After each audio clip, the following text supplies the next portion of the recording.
Today's the day things start to get real. Todd has made some jaw-dropping changes to the plans that I'll show you, and then we're gonna stake out the property with flags, with colored string and ground spikes for the first time, to stand in the spaces to see how big they are, how well a car goes through them. Is the house too big, too small? How you can park, how you can turn around. Is there enough space in the hidey hole to stand in the garage? Everything that we can do, we're gonna do. So we are staking out this property. The yellow flags are 100 feet, so there's their starting point. Another 100 feet is there. He's another 100 feet beyond that. And so we're just gonna start getting the dimensions. He's looking for the center point of the courtyard right now.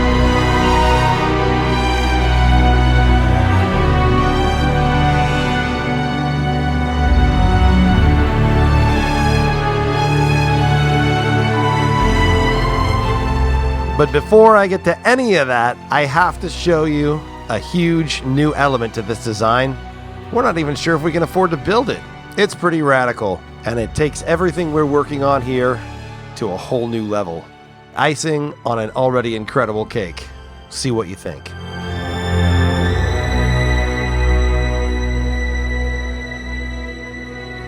What's changed on this plan since the last time anyone saw it? The main things that have changed: we have opened up the main level, took the circular stair out, made a nice curved stair down from the entry. This will all be just railing around here and open to below. We still have nice solid access to the kitchen and dining area, but just makes this unbelievably spectacular. 2-story floor-to-ceiling glass. It means that you can, when you come across that bridge, you can see down through the house toward the valley as well. That's it.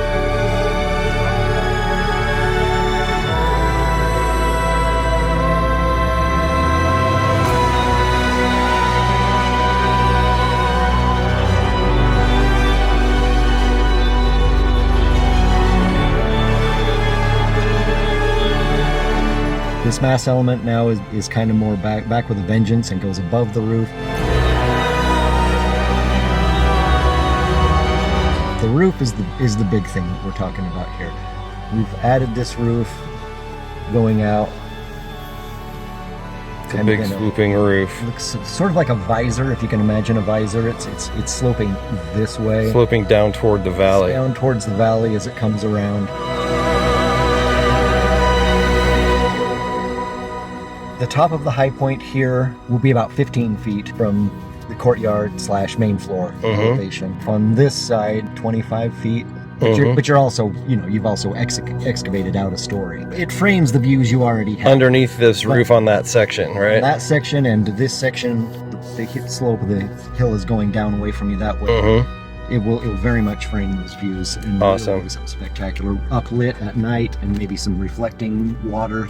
Water might be in this area, and that would be just a shallow pond. Just something to put some cool reflective light onto the underside of the roof. That's so cool.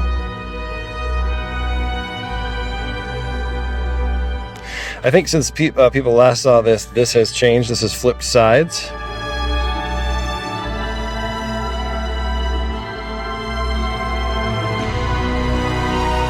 The entry to that, there's a tunnel, which I'll show you. Skylights, huge tree, pathway around to the main patio. The configuration of the pool and spa is much more set than the last time we had this conversation. I really, really like this. The access to the spa is perfect.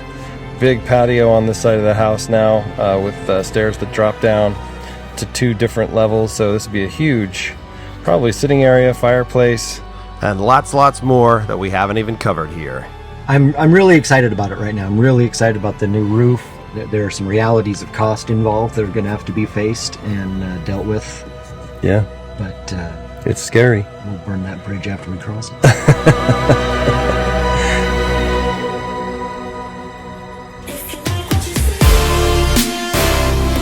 Those are the big changes, and most of them have to do with the top level. Thing is, there's a whole bunch more mind-bending changes on the bottom, but rather than bore you with all that, let's just get straight to the stakeout, shall we? But do let me know in the comments if you want to see a separate episode that covers the bottom floor changes too. If I get enough response, I'll do it. Center of the courtyard here? Uh-huh. All right. 328 feet from the middle of the bin. And that's findable from here, 328 feet? You want me to run with the tape for you? Yeah, it's 100 foot at a time, so it's gonna... Okay, do we want to try the laser? Let's try the laser. The laser will go far. Todd, you're in the middle of the courtyard right now, yes? Yeah, just about.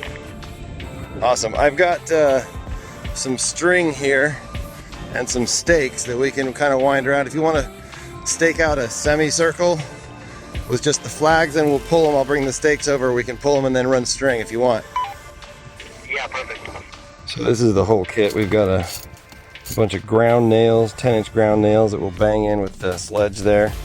And a whole ton of string and flags, different colored string to stake out this whole thing. So I'm gonna go walk over there and we will see how it goes. So I'm passing the 100 foot from the road mark, walking toward 200. And that's Tina, Todd's wife. And Tina, by the way, is a civil designer, and she has been key to this project also. There's 200. We have as many nails as you need. These are just ground nails and a sledge. So yeah, it's probably closer to this, isn't it? We come back at it. To where the center point starts? To where the center point is. Yeah. We'll call it right there for now. So that's maybe the center point of the courtyard? Yeah. Do you want to put a stake in that then? Yeah, we'll put a stake in here and then we can use a string to do our radius, right? Let's just do that. Once we found the center point, we put a stake in the ground, attached the tape measure to it, reeled out 35 feet for the radius, and went around in a big circle, adding stakes and string to create the 70-foot diameter of the courtyard.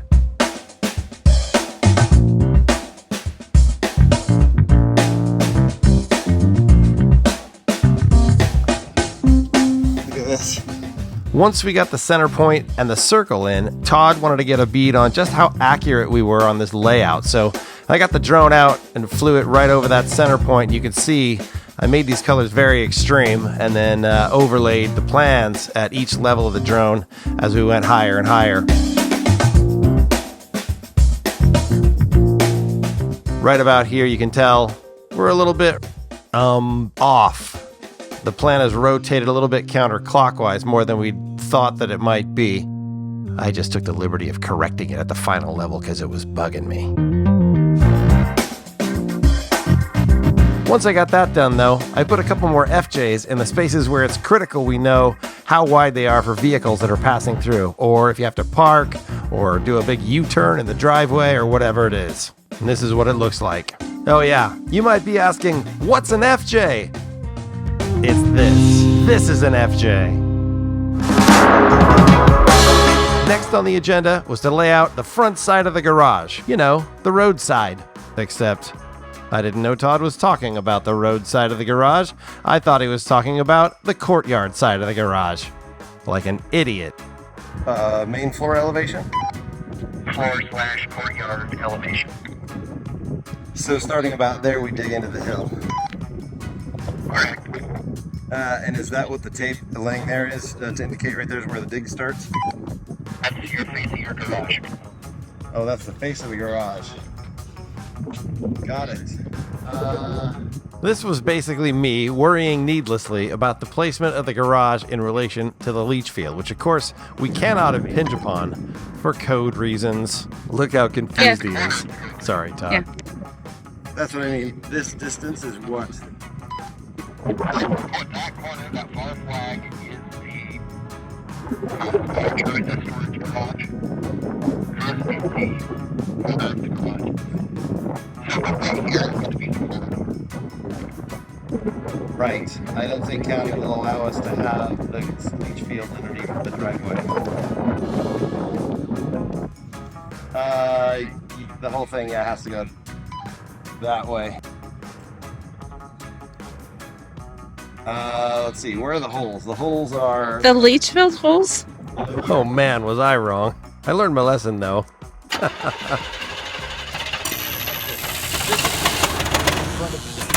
Oh! So I drive past the garage here, not driving past it here.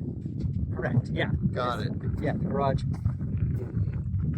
And with that idiocy out of the way, we can move on to more productive things. Okay. Every episode I ask, what could possibly go wrong?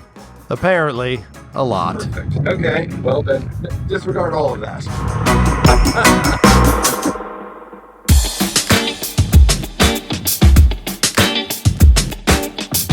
Okay, so what is this distance? 48 feet. Yeah, that includes that side storage.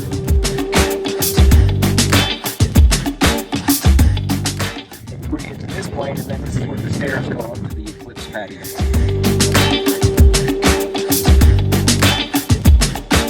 Courtyard comes around, you go up the stairs here, up there. So, be about the level we're standing.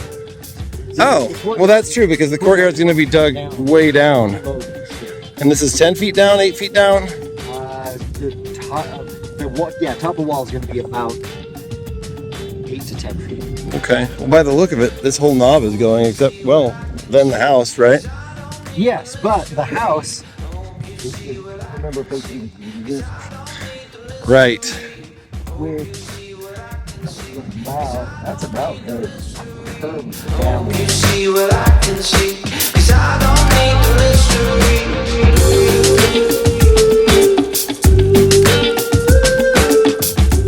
Okay, what is this? That's the corner of the house. That's the kitchen. Okay, so corner of the kitchen. That wall of the house then goes out this way. It goes a little more this way. Oh, it goes more this way? This is about the corner of your dining room. So the deck then goes out to where? Deck is there. There's about that element starts. So that's the big spine through the house. Yeah, so your front door is about right. Flag it. Master. So this is the hallway distance between here and where you are now? The other corner of your master, that's the now the shower. Oh, okay. That stairway coming around the hidey hole. Right down and it will be where you want to poke in for the this is generally the corner. I'm in the tub right here. So the bedroom goes that way then. So right here is the other corner of your master. The ensuite. So it's that one, that one, that one, and that one. So I'm standing right now in the patio. Okay. That circular fireplace. Mm-hmm. Right here, sunken. Right here would be kind of your Right.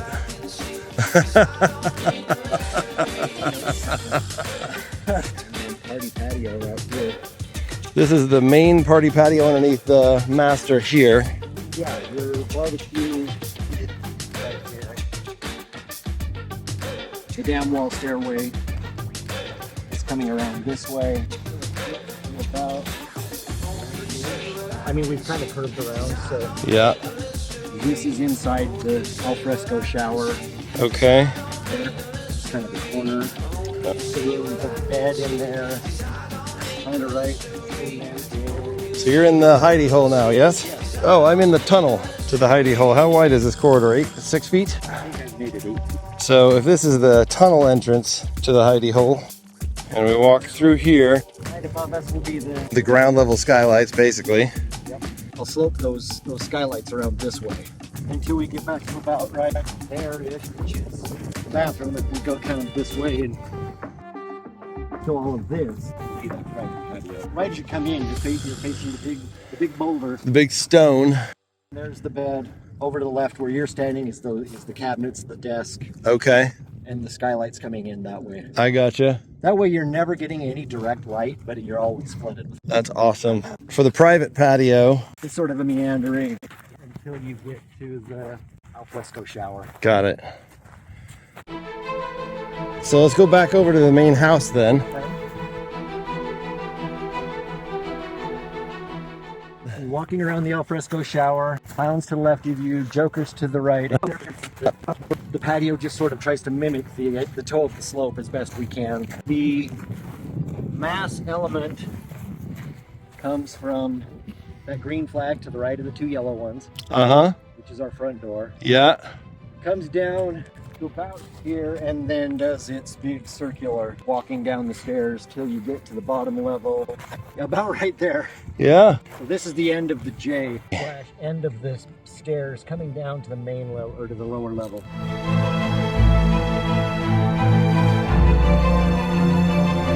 Right, you come in the front door, this will be open to below. Yeah. You've got the catwalk about right there. You've got your the bathroom, storage, and your pantry, and then the kitchen. Okay, so the kitchen marker was already, it's this green one here, yes? That's where your coffee service is. And then out this way, what's out this way? Beyond the house. Right in here is where we've got the gate. We're putting in that gate from the courtyard. About right there. So the boulder wall comes down. So this is like the north side patio, basically.